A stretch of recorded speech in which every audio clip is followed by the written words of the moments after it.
China used to be the promised land for the $380 billion luxury goods business. Now, it is the land of losses. Today, we're looking at why the luxury business became so dependent on China and why it's suffering now.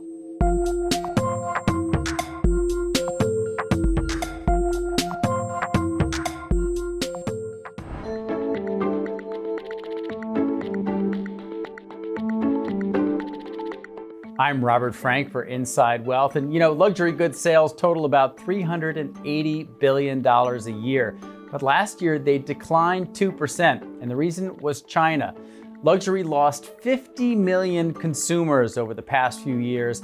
And that is all because they bet so big on China. But after COVID, the young Chinese stopped buying. You had an economic crisis there. And more importantly, a psychological crisis among young, wealthy consumers.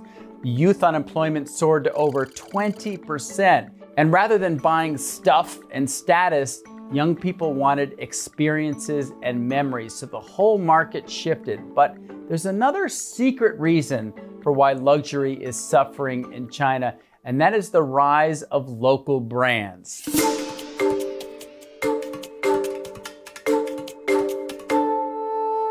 From watches to jewelry to fashion, even supercars, China is now making its own luxury products. And because there's a new kind of nationalism in China that values Chinese brands, luxury companies are now winning over the European brands. So I want to tell you about a watch company in China called Atelier Wen. This is by two French people that live in China, have worked in China for years.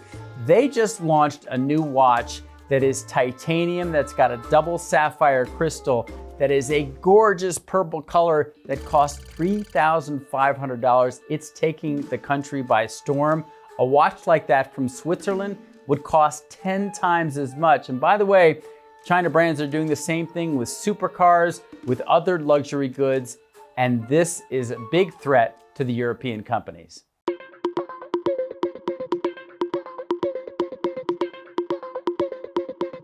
The stocks of the big luxury giants like LVMH, Richemont, Kering, they all fell over 20% last year because they built so many stores in China. They were betting their future in China. And by the way, 10 years ago, China accounted for half of all luxury sales in the world.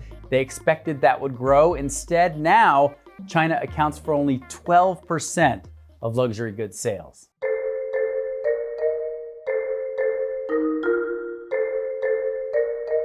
There are two kinds of companies that are doing okay in China. The first is the very high-end companies, Hermes, Cucinelli, Loro Piana. Those companies sell quiet luxury, and the really rich in China are still buying.